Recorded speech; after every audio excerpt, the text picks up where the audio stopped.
Hello, everyone. I'm Colleen, and I'm back for another live stream brought to you by Princess Dental Staffing. So happy everyone could be here with me today. So if you are one of my regular viewers, good to see you again. So great that you could be here with me. And if you're brand new to these live streams, allow me to take a few minutes to tell you a little bit about them.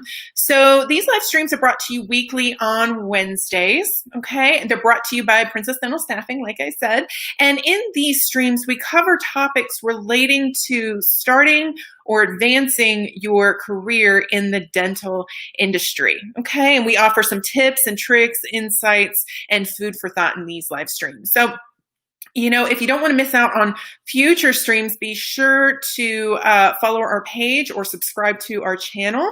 If you like any of the information that is being covered in these live streams, be sure to drop us a like. And of course, if you have any questions, comments, thoughts, insights on any of the information that we're covering, be sure to note it in the comments below. And if you're not watching the stream live, please do share your thoughts and insights and your questions, and we do respond to them as soon as we are able to do so. Okay, and if you want more information, be sure to check out Princess Dental Staffing's website, princessdentalstaffing.com. They have a blog which has a lot of great information as well, and it is super easy to create a profile and start searching for jobs as well. Okay, so that's just a little bit about this blog. So today's topic is we're going to be talking about the importance of communication skills for office managers. So we're going to be talking about that, and we're going to be talking about, what communication skills are, the different types of communication, why it's important, and some ways that you can help improve your communication. Okay? So first, let's start off by talking about the different types of communication. Okay, so firstly, verbal communication. What I'm doing with you right now, I'm communicating with you verbally. It's spoken communication that helps you engage with others and transfer information. It can be formal or informal depending on the type of language you're using, and tone of voice and all those different things. Okay, so that's verbal communication. We also have nonverbal communication, what we also sometimes refer to as body language, right? So it's all the things that we don't say but still use to communicate with other people. So eye contact, facial expressions, use of hands, which if you're a returning viewer, I do it quite a lot. I give you a lot of nonverbal communication. So it's all those different sorts of, gestures and expressions and those sorts of things. So for example, an example of nonverbal communication might be, crossing your arms like this. So if you're in a meeting and I don't know if you guys can see me, if you're crossing your arms like this, it normally indicates that you're kind of closed off to whatever someone is saying. Or it could just indicate that you're cold.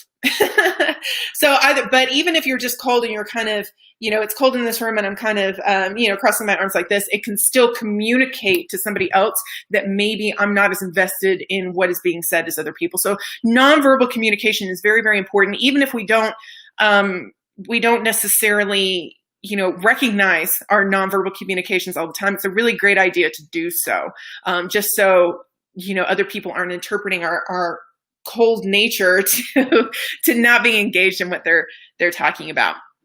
Listening is also a form of communication. So listening, when it comes to communication, it's about giving and receiving information, right? So listening is kind of the receiving end of communication. Okay, so active listening. So sometimes you'll see, people have this. You'll see the active listening skill, okay?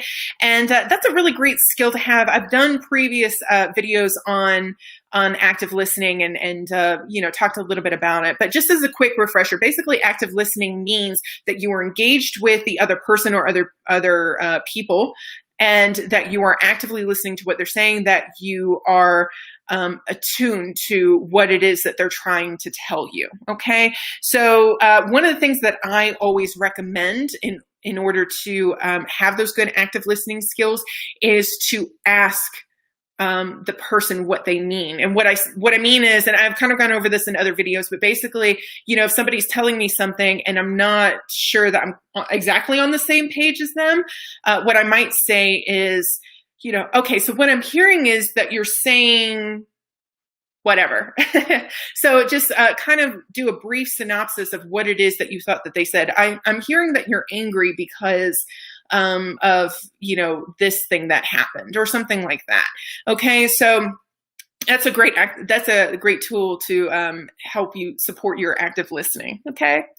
Written communication. Okay. So we have verbal communication, and then we have written communication, right? So emails, memos, letters, social media posts, all those sorts of things, anything that's written in it that is conveying information, it's written communication. Okay. So visual communication, that's the last one. Visual communication is essentially, it's not words, it's an image or a picture or something like that that is meant to convey information. A great example is emojis, right? We use emojis all the time to convey certain emotions, or even to express, like if you're texting, you might trying to express the expression that you have on your face via text or something like that. So that's a great example, not necessarily for the workplace, mostly for social media, but it's just an example of visual communication. Some other examples of visual communication are different charts. Like if you have like a PowerPoint presentation and you're using pie charts or bar charts or something like that, definitely another form of visual communication. So hi, Ralph. Thanks for joining me. How can I improve my written communication skills? So we'll talk a little bit later in this stream on how to improve your communication, and I'll give you a few tips here in just a minute, Taylor. I'm so much better at written communication. Verbal seems more difficult. I'm the exact same way, Ralph, actually. I'm definitely the type of person, I much prefer written communication. And I think the reason is because, you get to kind of review it before other people see it, right? Like I'm kind of a perfectionist. I have a theory that perfectionists prefer written communication because you get to go over it as many times as you want and tailor it and edit it and take stuff out and put stuff in. So I think that's kind of, that's my theory anyway. But I'm exactly with you. I'm much better at written communication than verbal communication. Yeah. Okay, so let's talk about why communication skills are important for an office manager. Okay, so firstly, it can help improve employee relations, right? So if you can, effective communication can help build that rapport with your employees and with your coworkers and management. Okay. So it can absolutely build employee relations. Okay, and it can also facilitate communication between other employees and management in your office as well. It can help support communication between them as well. Okay. It also helps you be able to handle disagreements, handle conflicts in the workplace. Okay, even though we don't really like conflict in the workplace, it happens sometimes. Sometimes some people just don't get along. So having those communication skills can really bolster those employee relations by being able to mediate those disagreements and those conflicts in the workplace. Okay. You're also able to handle situations better. So if you're, working with an irate customer who's very upset, communication skills can really help get through to customers who are, and patients who are not exactly the happiest. Okay, maybe they're not happy because they don't understand something. Maybe they're not happy because they feel like they weren't notified about something. So having those communication skills and understanding that other people communicate differently is a great skill to have in order to mediate those situations and mitigate them. Okay, it can also help in team building and creating stronger workplace relationships. Again, it can really help facilitate communication and cooperation among teams and between coworkers as well. Okay. Written can be reviewed where verbal is in the moment and can't be. Exactly, Taylor. Yeah. So I'm definitely a type of person. I prefer written, but I know there are other people out there that absolutely prefer verbal just because, and I think the verbal the verbal people, I think they prefer it because they can actually see your nonverbal communications, right? Your body language, and they can kind of glean information from that as well to get a fuller picture of what is trying to be said. Yeah. So written communication gives more time for processing what is being requested or communicated. Yeah, absolutely. That's the other reason I really like receiving written communication, because I can review it several times if there's something that I don't understand, and it can kind of give me time to think and to comprehend what's being said if it's not something I understand right away.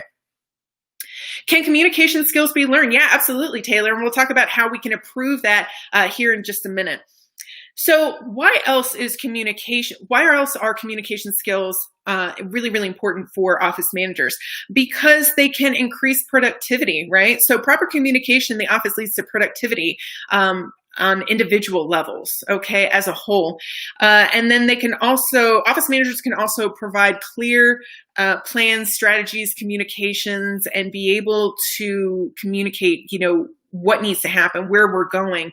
They can communicate the pathway forward so that everybody is on the same page and that they're all moving in the same direction. So things get done, in a quicker and better, and it helps minimize errors in whatever process that you're trying to achieve. Okay.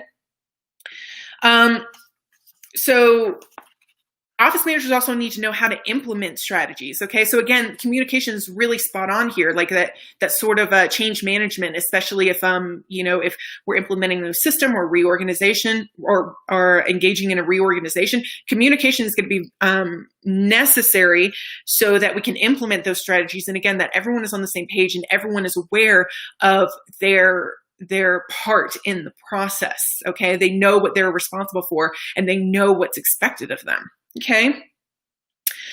And then they also have to be able to communicate progress as well. So that also helps increase productivity when you can communicate, okay, this is where we've been, this is where we are, and this is what we've gotten done so far. This is where we still need to go. Okay, so that can help increase productivity because you're letting everyone know, your current location in the process, right? So yeah, communicating process can be done on a daily, weekly, monthly, yearly basis. Really just depends on, and that's another thing you'll have to know as an office manager. Really important to know when you need those communications on progress. Okay.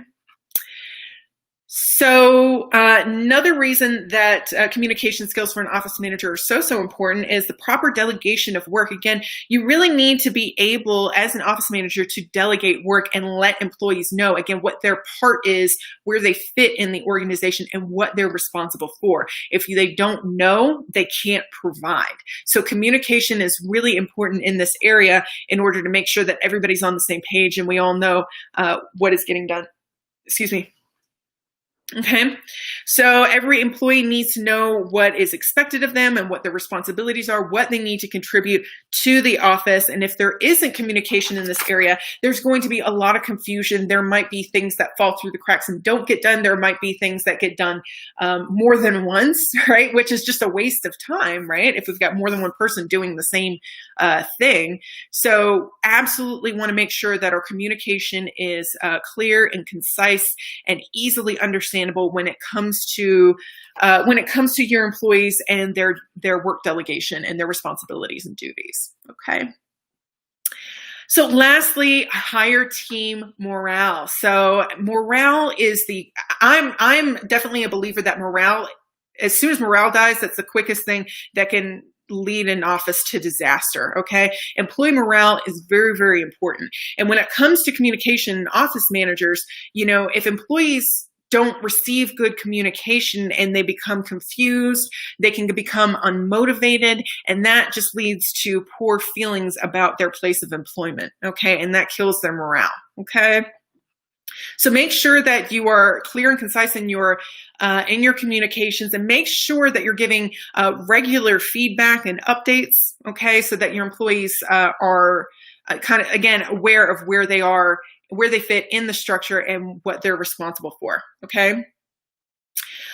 In addition, if you don't establish that good rapport with your communication skills, it could result in employees not coming to you when they have issues, when they make a mistake, or when they when they're not clear on something, it can lead to a mistake. Okay, so we need to be able to build that rapport and communicate to our employees so that they're comfortable coming to us if they, have a problem, or if there's something they need clarification on, or they need some extra training, or whatever the case may be. Okay, so having constant conversations, either one-on-one or with your team in a group dynamic, either way, it's very, very important to building that higher team morale. Okay. So make sure that you're having those constant conversations, and make sure that your employees are communicating with you. Make sure that you're encouraging that communication from your team and from your people, so that, you're not always the one giving information, right? We talked about earlier how communication is not only about giving information, but also receiving information. So if you're only the one giving information, it's not a two-way street, and it's not mutual. Okay, so make sure you're encouraging your employees to speak up and to say something, either in the group or, one-on-one. Make sure you're encouraging that. Okay. So that's why communication is so, so important. So let's talk a little bit about how we can improve our communication skills. Okay. So firstly, if our communication skills are a little bit weaker, we may want to, first learn how to improve them, and then practice what we've learned. Okay. So, I always recommend, speaking as a millennial, I always recommend YouTube. YouTube has tons and tons of great videos. You may be watching this one on it, that give you a lot of great advice on written and verbal communications. Okay, so when it comes to verbal communications, they have a lot of advice on how to change your tone of voice, and the different types of the different language and verbiage that you can use. When it comes to written communications, reading is also a great way to improve your written communications. If you see how other people, how other authors are communicating via written communication, it can help you improve your written communication as well. So reading, really great, really great way to bolster your written communications. Okay. And there's tons and tons of other advice on YouTube.